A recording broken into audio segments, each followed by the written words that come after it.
My name is Scott Challoner and you are listening to the Leaders Council podcast for the people who run the country and the people who keep the country running. Now, as regular listeners of this programme will know very well, part of our mission here at the Leaders Council is to bring you a variety of distinct perspectives on leadership. And to this end, we're joined on today's programme by Kerry Shoesmith, the Operational Director and Head of Therapies at Anderida Adolescent Care. Kerry, very warm welcome to you today, and by all means, thank you for joining us on the show. Yeah, I'm very pleased to be here. Yeah, it's an absolute pleasure welcoming you on as well, Kerry. Now, you're a residential children's homes operator in East Sussex, of course, which provides essentially therapeutic residential sort of childcare services for young people and others. That's only a very kind of brief overview as to what you do, of course. So, in your own words, what would you say it is that Anderida actually does in terms of its service provision and how far that stretches out? So we do have 6 children's homes in the South East, and we have a crisis intervention home in Inverness in Scotland.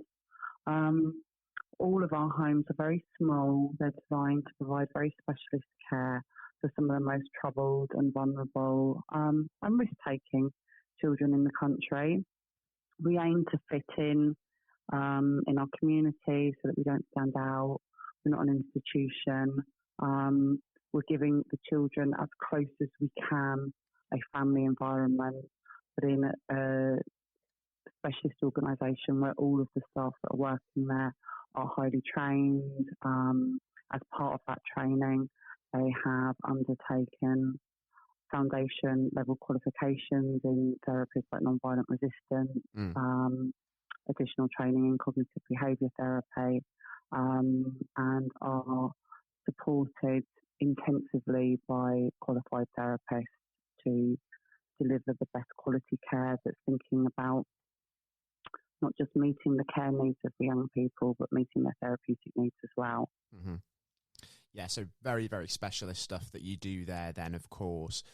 It's good that you've mentioned, of course, non-violent resistance and the emphasis that you put on that, because that is something that I do want to touch on a little bit later. But before we kind of get to that point, Kerry, it's an exciting time, isn't it, at Anderida at the moment, because you've recently sort of expanded your service provision by launching a new fostering agency. So I'd just like to understand a bit more first and foremost as to why you've decided now to kind of go down that route and what you're hoping to achieve with that. Yeah, so that is really exciting, and it's something that we wanted to do for a long time, and it is finally coming to fruition.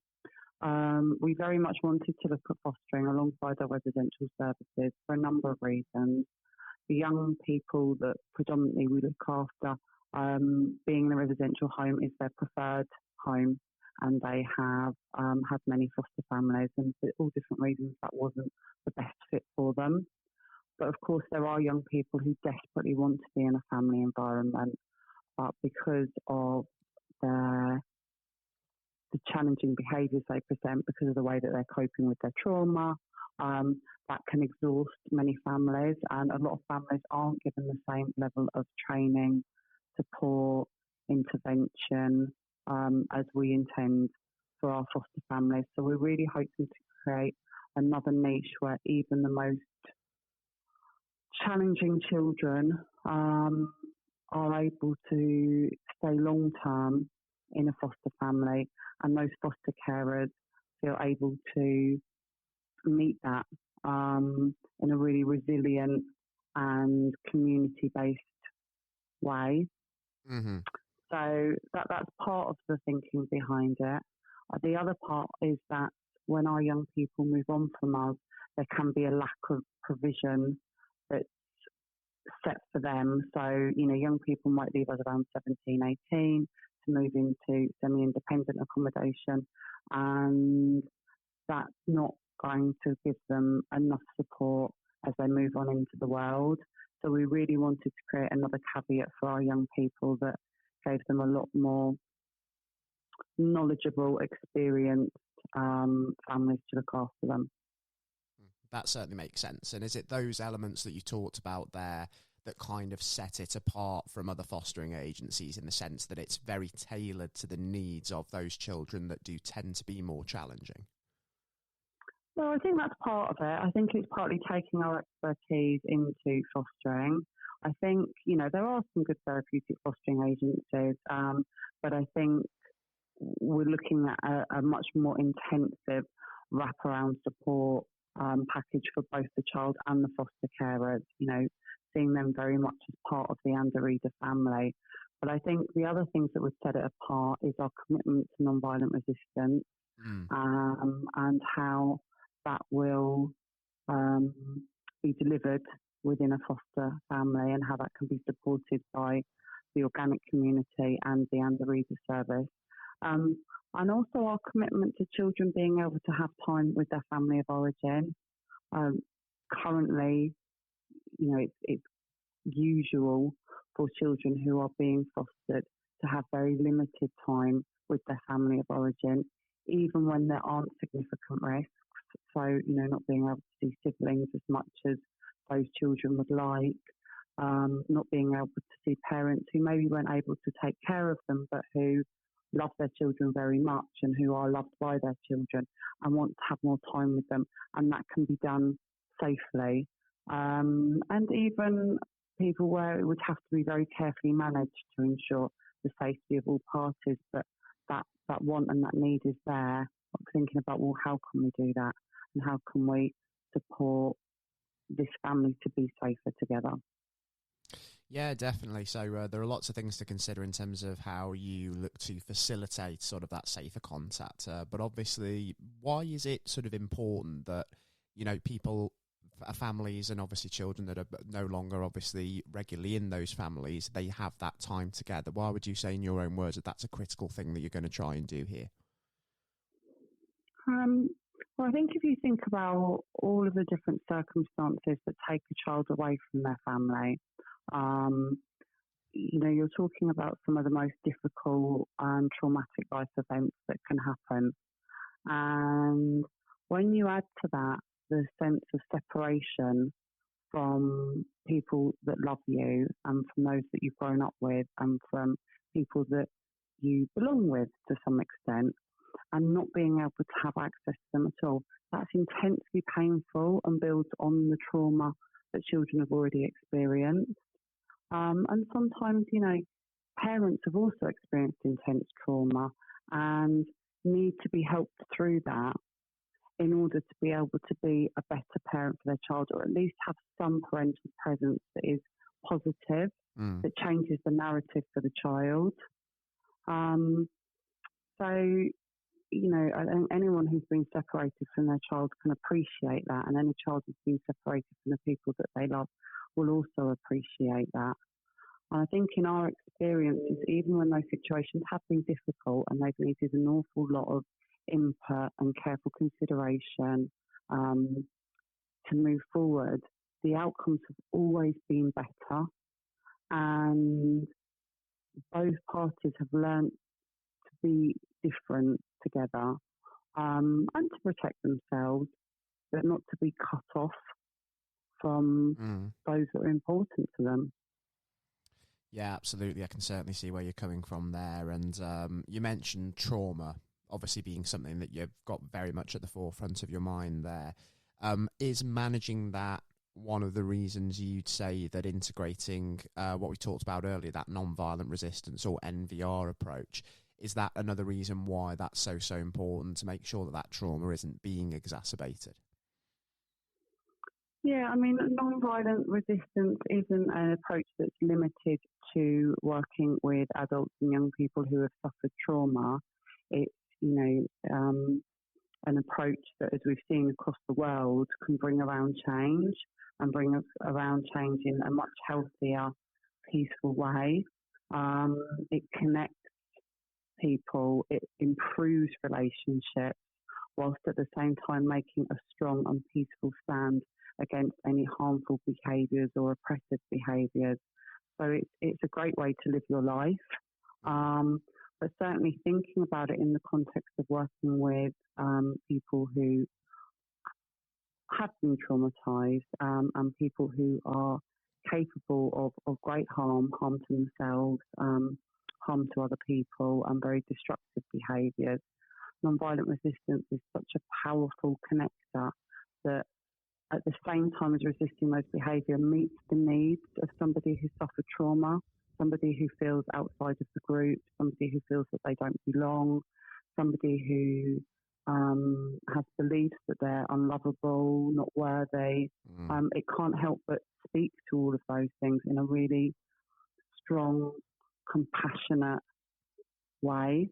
And, thinking about some of our young people, not only have they responded it so well, not only have they started to become part of a community and value themselves more, they've also started to emulate those qualities. And we see them making relationship gestures to people after they've hurt them unprompted. So it's a great way to help people live their lives, stepping out of conflict, stepping out of escalation, and choosing how you want to respond in peaceful, strength-based ways with the support of your network. And given the positive impact that MVR has as an approach, I suppose that's why it's not just something obviously you're upholding within the new fostering agency side of Anderida, but it's so important in the context of the wider organisation, isn't it? It's an approach that you have been actively championing now for quite some time. Yeah, absolutely. I mean, we met Dr. Peter Jacob 10 years ago, and that's when he first introduced the MVR principles to us. And, that changed everything really in this organisation. And that approach is so embedded, not just in the approaches that we take, but in the way that we think, in the way that we behave outside of the workplace. When we have colleagues coming through and they're learning about this idea, they will say to us, it's changed the way that I am with my family, it's changed the way that I approach conflict that happens in the street, it's changed the way that I feel about certain things. So very much so, and we found that as it's become more and more intuitive and natural to us, that it's even changing the way that we respond to performance issues. There's a better way. So yeah, totally. And obviously, given that the new agency is a very different sort of fostering services that embodies MVR, as we've talked about, and also embodies that approach of, making sure that children can have that increased time with their family of origin in that safe manner. Are you hoping that, therefore, on both of those fronts, this new agency is essentially going to be a trailblazer in that way, and it's going to set a new precedent for, the approaches that might be taken in the future and how we might even approach contact as well? Yeah, I mean, that would be the dream. We advocate so strongly for the young people that we look after to have those opportunities and for their families to be seen from a different perspective. And, as I said, that's always brought around better outcomes for all parties. We do only get one family, and if there's any potential left there to have a relationship and a different story, obviously we don't want to leave that. And that has been at times a real struggle for us. So, we are hoping, and we know from our experiences that once local authorities have seen the possibilities, seen the change that can happen, they have been more open to increasing children's time with their families and prioritising that. So, yeah, very much so. We're hoping, if we can help foster carers to achieve the same thing with their children, and even where possible, the chance to go home, if that's right for that child and that's right for that family, that things can start to be looked at in a different way. Yeah, absolutely. And obviously that's the ultimate vision, the ultimate mission, if you like, when it comes to sort of the new agency as a whole. But if we were to kind of look just ahead into kind of the short term, so let's say maybe this time next year, by the end of year one, let's say, what is it that you're sort of hoping to have achieved with the new agency? And indeed, sort of where do you see sort of Anderida itself as a whole by that point in time, Kerry? Yeah, I mean, it's our intention not to rush things, that we really want to deliver on the quality that we have pledged to all of our new potential foster carers, and that we always pledge to every child that we look after. But certainly to be able to demonstrate this is a model that can work so well. This is a model that can, if you think about all of the young people that we look after, they are all at risk of being placed in a secure environment, whether that's for criminal, welfare or mental health reasons, or they have had a period in a secure environment and are trying to integrate into the community. And we have shown how different their lives can be with the right support and the right input. So being able to demonstrate that and the importance of connection with significant others and loved ones, I think in the fostering arena is huge for us. And yeah, that it's hopefully a model that others can have a look at and consider what is already working for them, but integrate the things that could really make a difference in these children's lives. Yeah, and it's just showing that for these children who look like, their prospects might not be that fantastic, it just shows that there's another way, doesn't it? Yeah. And that way isn't achieved in some of the ways, in some of the current thinking and consequence-driven ideas that are around in schools and social care at the moment. Absolutely right. Food for thought for anybody, of course, tuning into this, and anybody out there that might come across, of course, the practice of NVR. And if you did as well want to find out more about Anderida Adolescent Care's new agency that we have discussed today, you do have a website, don't you, Kerry? Anderida Adolescent Care. It's just anderidacare.co.uk, isn't it? If people want to go and have a look at that further. Yep, and we also have Anderida Fostering, which you can access through the main website or separately. Yeah, fantastic. So please don't hesitate to go and seek out those resources if you do want to find out a little bit more about Anderida, Kerry's organisation that we've been talking about today.